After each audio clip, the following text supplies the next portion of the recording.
Hello नमस्कार दोस्तों, स्वागत है आपका मेरे YouTube चैनल EEDU ट्री में।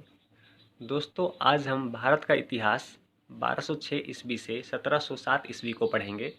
इस क्रम में यह पहला वीडियो है। आज के इस वीडियो में हम दिल्ली सल्तनत के सुदृढ़ीकरण और संघर्ष के बारे में पढ़ेंगे और समझेंगे। तो चलिए देर न करते हुए वीडियो को शुरू करते हैं। साथ ही अगर अभी तक मेरे चैनल को आपने सब्सक्राइब नहीं किया है तो कृपया सब्सक्राइब कर लें और लाइक करना ना भूलें। तो चलिए शुरू करते हैं आज के इस वीडियो को।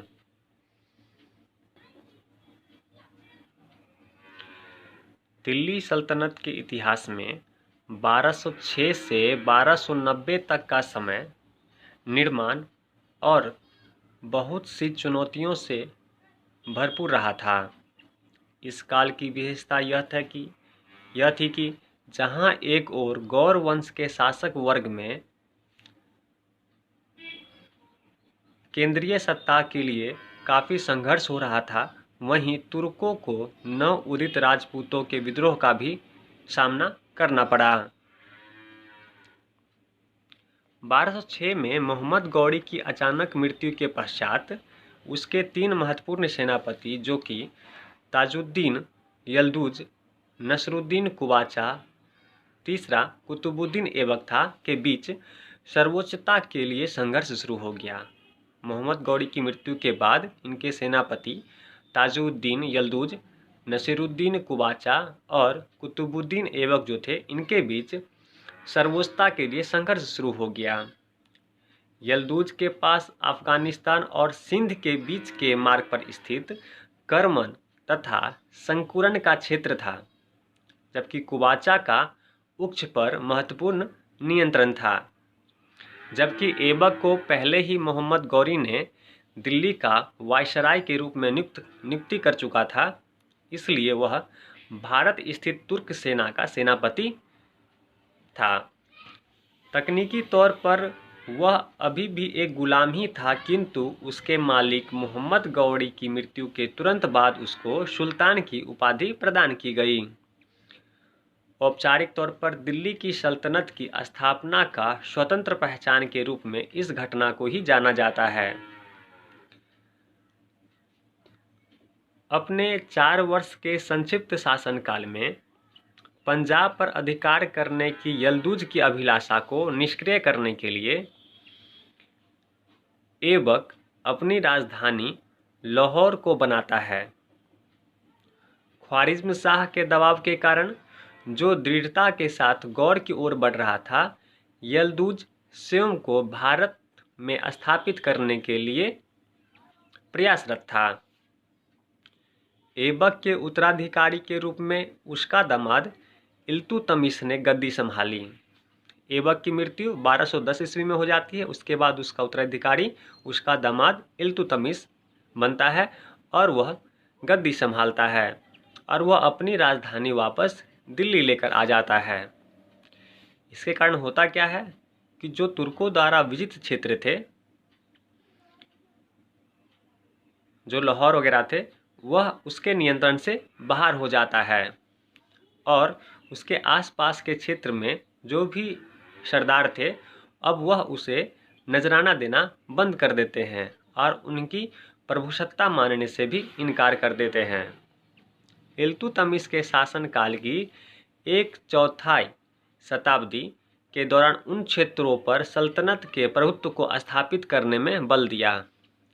इल्तुतमिश ने अपने शासनकाल के 1/4 भाग को इस पर ज़्यादा बल दिया कि उसके हाथों से जो क्षेत्र निकल गए थे, उन पर वह पुनः अपना प्रभुत्व स्थापित करें, जिनको वो खो चुका था।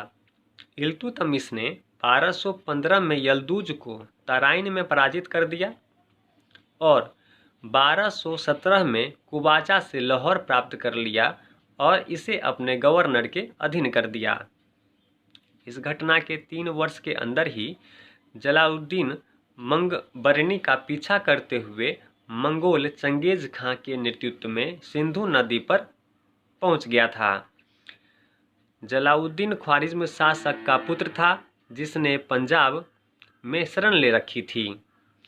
इसके बाद से ही मंगोल दिल्ली सल्तनत के शासकों के लिए चिंता का विषय बना रहा। 13 से 14वीं सदी के दौरान मंगोलों द्वारा किए गए आक्रमणों के विषय में हम आगे विवेचना करेंगे और पढ़ेंगे। यद्यपि मंगोलों की उपस्थिति ने उत्तर पश्चिम में सल्तनत को सुदृढ़ करने की इल्तुतमिश की योजना को असफल कर दिया था, लेकिन इसने उन परिस्थितियों को उत्पन्न किया जिससे कुबाचा उसके नियंत्रण में उच्च था का राज्य नष्ट हो गया। उसको मंगबर्नी के आक्रमण का सामना करना पड़ा। कुबाचा, जिसका उच्च पर मजबूत नियंत्रण था, उसका राज नष्ट हो गया क्योंकि मंगबर्नी के आक्रमण का उसे सामना करना पड़ा और मंगोलों की उपस्थिति ने भी कुछ ऐसी परिस्थिति उत्पन्न की जिससे वह अपना राज्य बचा नहीं सका।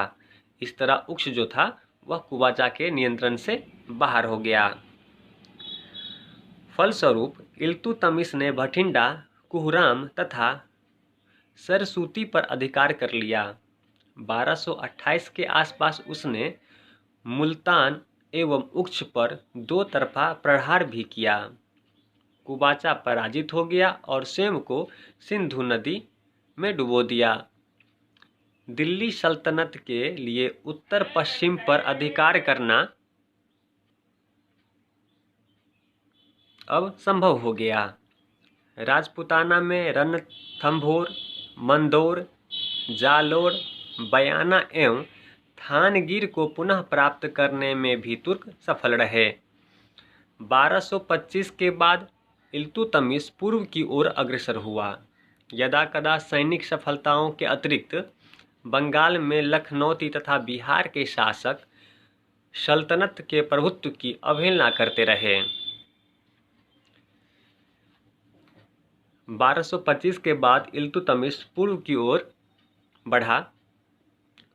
उसे पूर्व में कुछ छोटी मोटी सफलताएं मिली, पर बंगाल और बिहार के जो शासक थे उसके प्रभुत्व को फिर भी नहीं मानते रहे। इल्तुतमिश की मृत्यु के बाद तुर्कों के मध्य गुटबाजी एवं कलह और अधिक तेजी से स्पष्ट हुई। लगभग 30 वर्षों के दौरान 4 शासकों इल्तुतमिश के उत्तराधिकारी के रूप में ने दिल्ली सल्तनत पर शासन किया।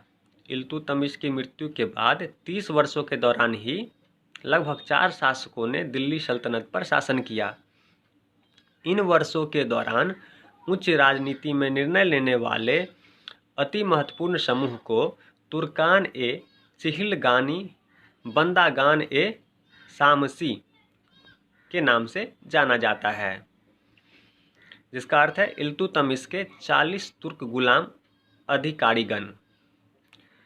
14वीं शताब्दी के इतिहासकार जियाउद्दीन बर्नी ने इन संकटकालीन वर्षों का संक्षिप्त एवं रोचक वर्णन किया है।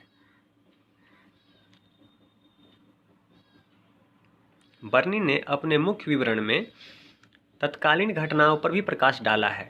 1235 से 1265 के बीच राजनीतिक घटनाक्रम, सिंहासन एवं सैन्य अभिजात वर्ग जो अपनी विशिष्ट स्थिति को बनाए रखने के लिए दृढ़ प्रतिज्ञ था, के बीच संघर्ष के इर्द गिर्द घूमता रहा और अक्सर संतुलन इस सैन्य अभिजात वर्ग के पक्ष में ही रहा।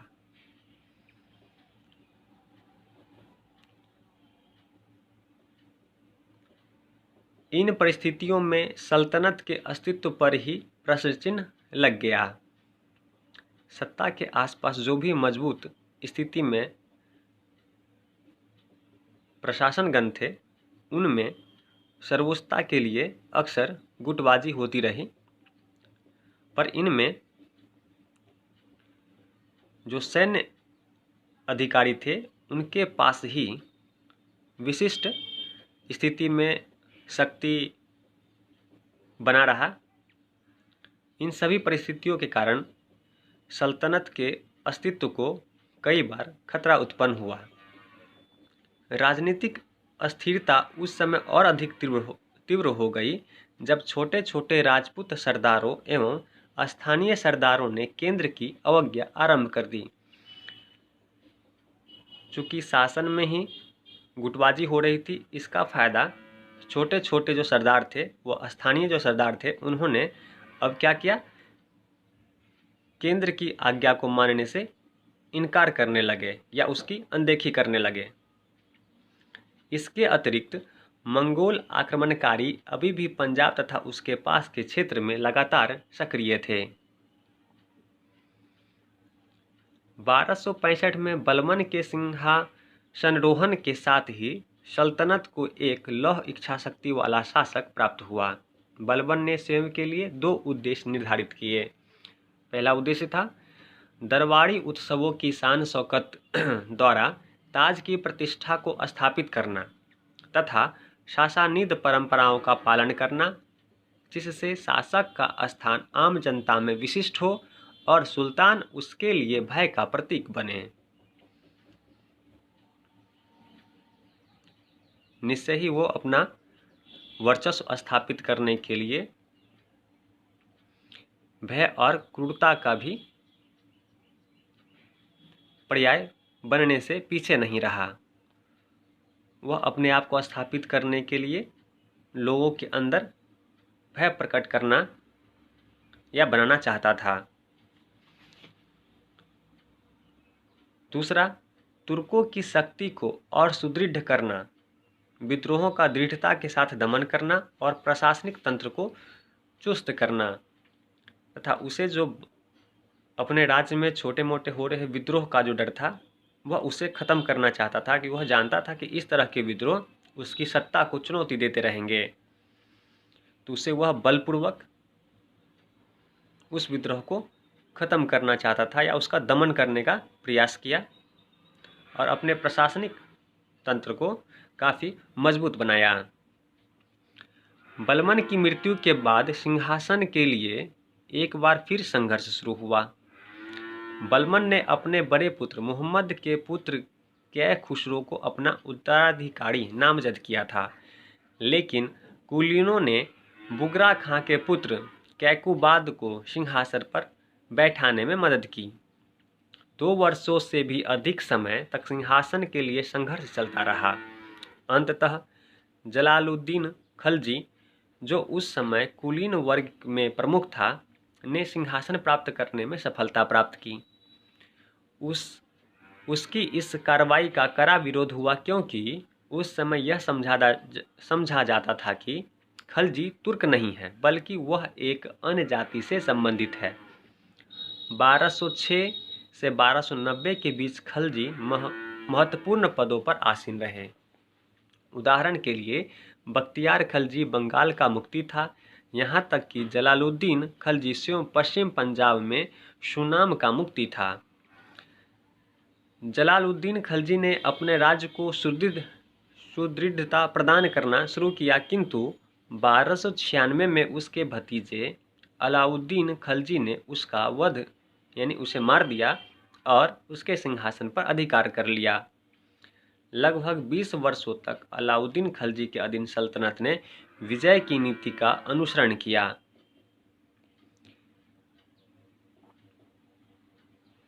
तो अभी तक हमने जो पढ़ा, इससे हमें यह पता चला कि दिल्ली सल्तनत की स्थापना और उसकी सुदृढ़ीकरण में कितने सारे संघर्ष उत्पन्न हुए। उम्मीद है आप इस विषय को अच्छे से समझ गए होंगे। इस वीडियो को 1 से 2 बार आप देखेंगे, सुनेंगे, तो और इस विषय को आप अच्छे से समझ सकेंगे, ताकि इस पे बनने वाले प्रश्नों के उत्तर आप आसानी से दे सकें। तो इस वीडियो को 1 से 2 बार अवश्य देखें। साथ ही अगर चैनल आपको पसंद आता है तो चैनल को सब्सक्राइब करना ना भूलें। तो चलिए दोस्तों, मिलते हैं अगले वीडियो में। तब तक के लिए बाय।